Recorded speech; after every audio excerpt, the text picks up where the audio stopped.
الرجیم بسم اللہ الرحمن الرحیم الحمد للہ رب العالمین وصلی اللہ علی محمد وآلہ الطاہرین اللہم صلی علی محمد وآل محمد وعجل فرجہم۔ چلیں آج کا درس ہے ضرورت بعثت پیامبران، انبیاء علیہ السلام کے مبعوث کرنے، ان کے بھیجے جانے کی ضرورتیں۔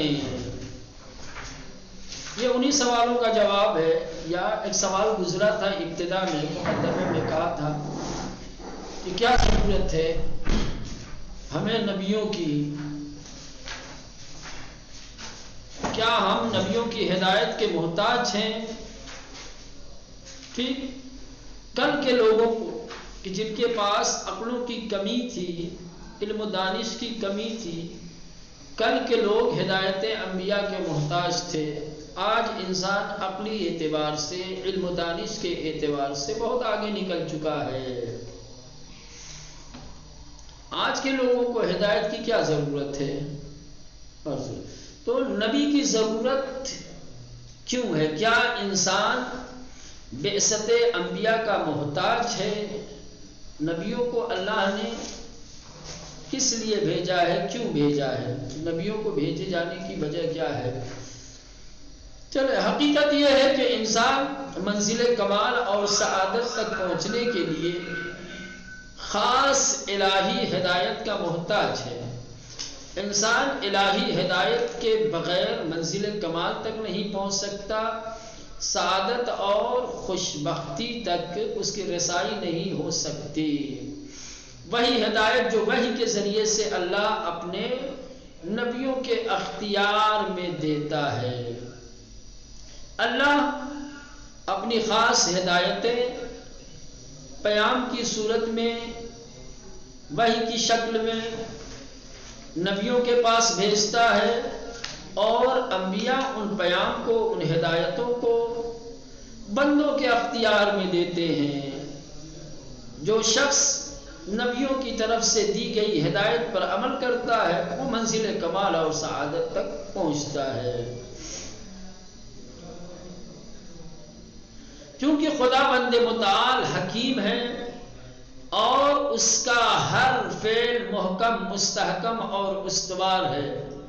وہ کسی بھی طریقے کا کوئی بیہودہ اور لغو عمل انجام نہیں دیتا، بلکہ اس کا ہر فعل، اس کا ہر عمل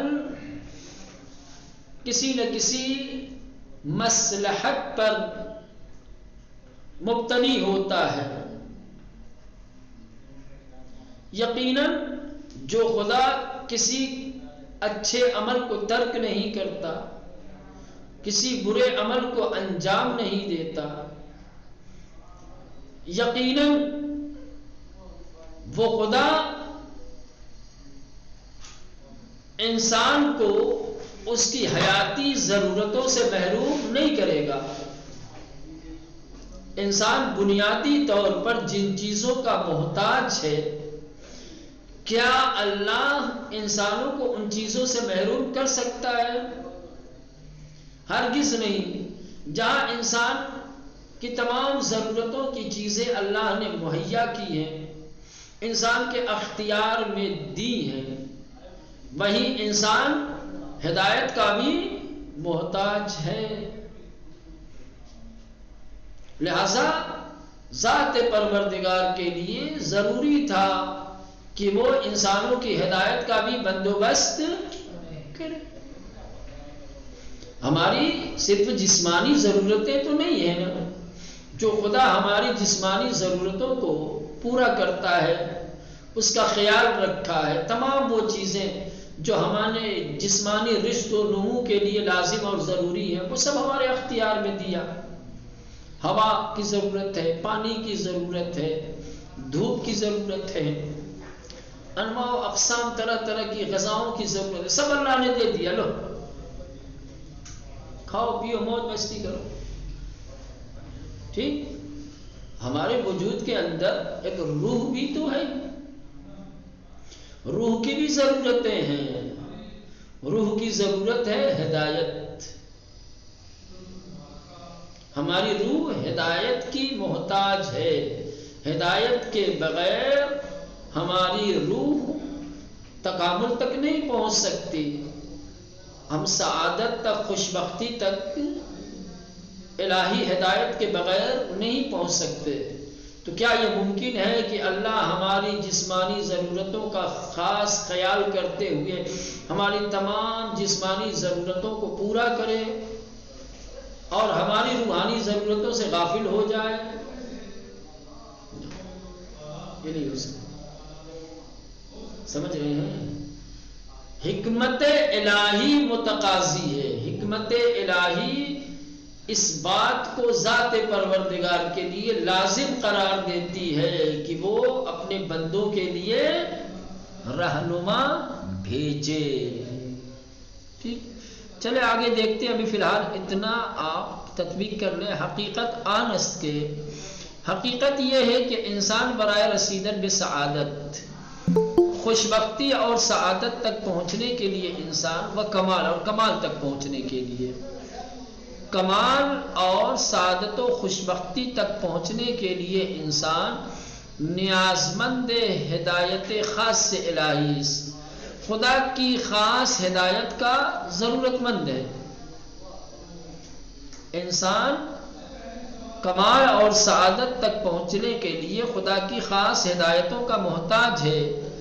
ہم ان ہدایتی کے اس طریقے وحی در اختیار پیغمبران نہادے میں شد. وہی ہدایت کہ جو وحی کے ذریعے سے انبیاء کے اختیار میں دی جاتی ہیں، وحی کی شکل میں جو ہدایتیں نبیوں کے پاس پہنچائی جاتی ہے، بتوسط انہا در دست رسے ہمیں انسانہ قرار میں گرت، اور پھر نبیوں کے ذریعے سے تمام انسانوں کے اختیار میں دی جاتی ہیں.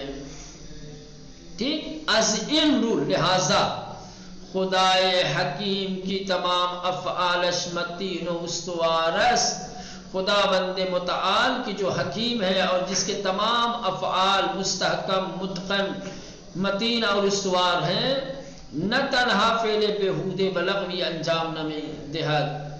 صرف ایسا نہیں ہے کہ خدا بےہودہ اور لغو اور بیکار افعال انجام نہیں دیتا، بلکہ ہر فعل بائستے و شائستے قطعاً ازو صادر میں شباد، بلکہ ہر مناسب، ہر اچھا، شائستہ، بائستہ جو فعل ہے وہ اللہ کی طرف سے یقینی طور پر صادر ہوتا ہے. جہاں ایک طرف اللہ فعل بےہودہ سے منزہ ہے، پاک ہے، انجام نہیں دیتا، وہیں دوسری طرف ہر مناسب اور اچھے افعال کو انجام دیتا ہے، اسے صادر ہوتا ہے. مسلماً و ضرورتاً بشر از ان نیاز حیاتی محروم نہیں صاحب. یقینی طور پر، قطعی طور پر، لزومی طور پر انسان کو اس حیاتی ضرورت سے محروم نہیں کرے گا. کون سی حیاتی ضرورت؟ ہدایت. اللہ اپنی حکمت کی بنیاد پر اپنے بندے کو اس کی بنیادی ضرورت جو ہدایت ہے اسے محروم تھوڑی کرے گا. اگر اپنے بندے کو اس کی بنیادی ضرورت یعنی ہدایت سے محروم کر دے تو اس کی حکمت زیر سوال آ جائے گی، کیونکہ بھائی یہ تو انسان کے لیے ضروری تھا، اللہ نے کیا ہی نہیں. کیسا حکیم ہے کہ جو اپنے بندے کی بنیادی ضرورتوں سے غافل ہے. تو چونکہ خدا بند متعال حکیم ہے، جہاں کار بےہودہ انجام نہیں دیتا اور کوئی شائستہ اور مناسب عمل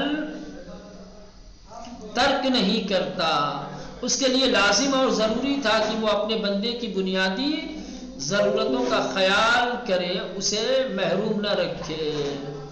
ان خلاصے دلیل اس کے بر اساس نیاز انسان بے وحی و نبوت بر ضرورت بعثت پیغمبران سے میں گزارا. کہہ رہے ہیں کہ یہ خلاصہ ہے اس دلیل کا جو انسان کی ضرورت کی بنیاد پر کہ انسان وحی و نبوت کا نیاز مند ہے، ضرورت مند ہے، یہ انبیاء کی بعثت کے لزوم کے اوپر بھی دلیل ہے اور اسے صحیح قرار دیتا ہے. آسان لفظوں میں انسان ہدایت الہی کا محتاج یعنی وحی نبوت کا محتاج ہے. جب انسان وحی نبوت کا محتاج ہے تو بعثت انبیاء کی بھی ضرورت ہے. نبیوں کی بعثت کے بغیر تو یہ چیزیں نہیں ممکن ہے نا. اللہ کس پہ پھر وحی نازل کرے گا؟ کسی اور کے قلب میں، کسی اور کے ظرف میں یہ استعداد نہیں ہے کہ وہ وحی کو قبول کر سکے. تو صرف ظرف نبوت ہوتا ہے، ٹھیک ہے، جو پذیرش وحی کی لیاقت رکھتا ہے. تو چونکہ انسان وحی و نبوت کا محتاج ہے، اس احتیاج کی بنیاد پر بعثت انبیاء کی بھی ضرورت ہے. یہ دلیل ہے. اگر پوچھا جائے انبیاء کی بعثت کیوں لازم اور ضروری ہے، آپ اگر خلاصہ کریں گے تو اتنا جواب دے سکتے ہیں. چونکہ انسان وحی و نبوت کا محتاج ہے اور وحی و نبوت بعثت پیغمبر کے بغیر ممکن نہیں ہے، لہذا بعثت پیغمبر لازم اور ضروری ہے. ٹھیک، بات واضح ہوئی، سمجھ میں آ رہی ہے سب کو؟ یہ خلاصہ تھا. اب یہاں سے تفصیل بیان کریں گے. بعثت پیغمبر کی یا بعثت انبیاء کی ضرورت کے اوپر جس دلیل کو اختصار کے ساتھ خلاصے کے طور پر بیان کیا ہے، اب اسی کو یہاں پر تفصیل کے ساتھ ذکر کریں گے. بیان تفصیلی بیان، تفصیلی دلیل بالارا می توان در ضمن چند مقدمے بیان کر. کہہ رہے اوپر جو دلیل ہم نے بیان کی ہے اس کی تفصیل ہم چند مقدمے کے ضمن میں بیان کرنا چاہتے ہیں. جو دلیل اوپر ہم نے ذکر کی ہے اسی اوپر والی دلیل کی تفصیل کو ہم چند مقدمے میں چند نکات کے ذریعے سے بیان کریں گے. نمبر 1، الف، ہدف خداوند از آفرینش انسان دستیابی او به کمال نہائی خود و شائستگی برخورداری از نعمتها و رحمتها اس کی خاص سے انسان کامل می باشد. پہلا مقدمہ، اللہ تعالیٰ نے انسان کو بیہودہ خلق نہیں کیا ہے. افحسبتم انما خلقناکم عبثا، تم یہ گمان کرتے ہو کہ ہم نے تمہیں بیکار پیدا کیا ہے؟ نہ، تمہاری خلقت، تمہاری آفرینش کا ایک مقصد ہے، ایک ہدف ہے. وہ کیا ہے؟ ہم چاہتے ہیں، یعنی مشیت چاہتی ہے کہ انسان منزل کمال تک پہنچے اور اللہ کی تمام نعمتوں اور رحمتوں کو سمیٹ سکے. انسان ایک کامل بنے تاکہ اس کمال کے ذریعے سے خدا کی تمام نعمتیں اور رحمتیں اس کے شامل حال ہوں. اللہ نے انسان کو اس لیے پیدا کیا ہے تاکہ انسان منزل کمال تک پہنچ سکے اور اس کے اندر یہ لیاقت پیدا ہو سکے کہ وہ اللہ کی نعمتوں اور رحمتوں کو کیا ہے کسب کر سکے. اور اللہ کی تمام نعمتیں اور رحمتیں اس کے کامل بندوں کے لیے. جب تک انسان ایک کامل نہیں بنے گا اس کی تمام نعمتوں اور اس کی تمام رحمتوں کا حقدار نہیں بن سکتا. اللہ ایک طرف تو پیدا اسی لیے کیا ہے تاکہ انسان اپنے آپ کو انسان کامل بنا سکے. جب انسان کامل بن جائے تو ہم اسے یہ اپنی تمام رحمتیں اور نعمتیں دیں. یہ مقصد ہے. انسان کامل بنے بغیر اس کی تمام نعمتوں اور رحمتوں کا حقدار کوئی نہیں بن سکتا ہے. تو یہ کہ ہدف خداوند از آفرینش انسان کی خلقت اور اس کی پیدائش سے مشیت کا ہدف اور مقصد یہ ہے کیا؟ دستیابی او، کہ انسان کیا ہے تحصیل کر سکے، انسان حاصل کر سکے، کسب کر سکے. کس چیز کو؟ بے کمال نہائی خود، اپنی آخری منزل تک، اپنی کمال کی آخری منزل تک پہنچ سکے.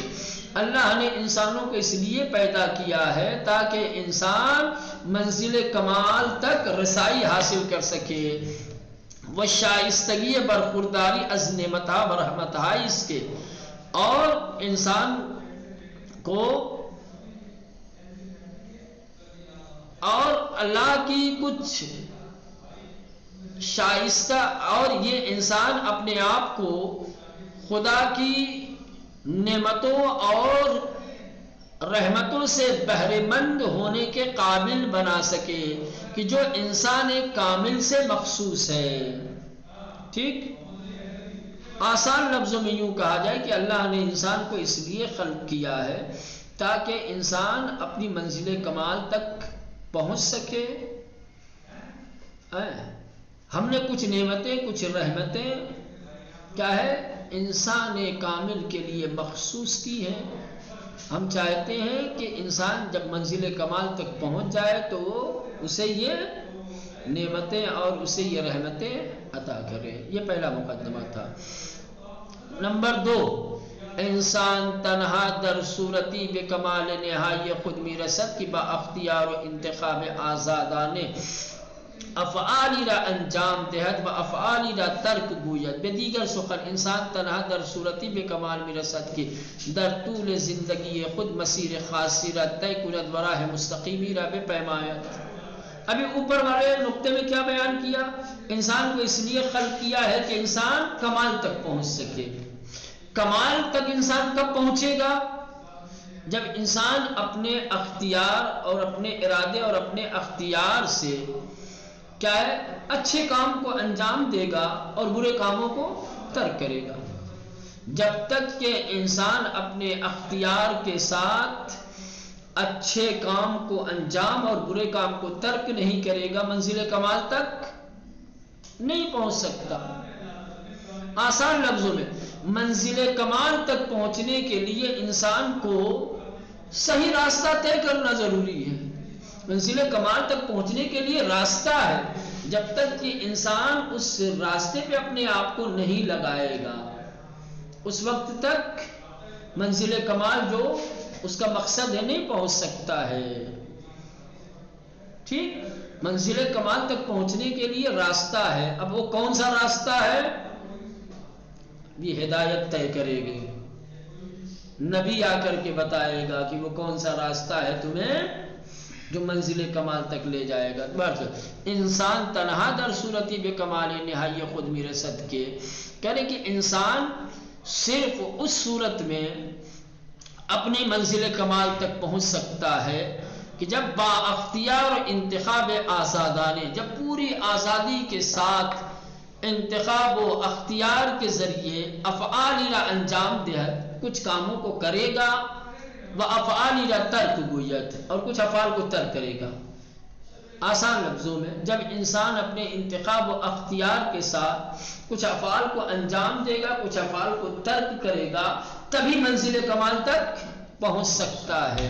بے دیگر سخن، دوسرے لفظوں میں انسان تنہا در صورتی بے کمال میں رسد کے، انسان صرف اس وقت منزل کمال تک پہنچ سکتا ہے، اس صورت میں منزل کمال تک پہنچے گا جب طول زندگی خود، جب اپنی پوری زندگی اور پوری حیات میں مسیر خاص سی را طے کرد، ایک خاص راستے کو طے کرے گا، براہ مستقیمی را بے پیمایہ، اور سیدھے راستے کو طے کرے گا۔ جب تک انسان اپنی پوری حیات اور زندگی میں ایک خاص راستہ کہ جس کو راہ مستقیم کہا جاتا ہے، جب تک اس راہ مستقیم کو طے نہیں کرے گا اپنی منزل کمال تک نہیں پہنچے گا۔ جی طے کردن راہ مستقیمی کے انسان را بے سعادت واقعی امی رسالت منوط بے شناختن آن راست۔ اب ظاہر سی بات ہے، راستے کا طے کرنا، اس راستے کا طے کرنا، اس صراط مستقیم کا طے کرنا کہ جو راستہ منزل کمال تک لے جاتا ہے، جو حقیقی اور واقعی خوشبختی اور سعادت تک لے جاتا ہے، یہ چیز منحصر ہے راہ کی شناخت کے اوپر۔ جب راستے کا پتہ ہوگا کہ یہ راستہ ہمیں لے جائے گا منزل کمال تک، یہی راستہ ہے جو ہمیں سعادت تک پہنچائے گا، تبھی تو اس راستے پہ اپنے آپ کو لگائے گا۔ اگر راستے ہی کا علم نہ ہو تو انسان اسی وقت صراط مستقیم پر اپنے آپ کو لگا سکتا ہے یا صراط مستقیم کو طے کر سکتا ہے جب صراط مستقیم کو پہچانتا ہو۔ جب تک کہ صراط مستقیم کی آشنائی نہیں ہوگی،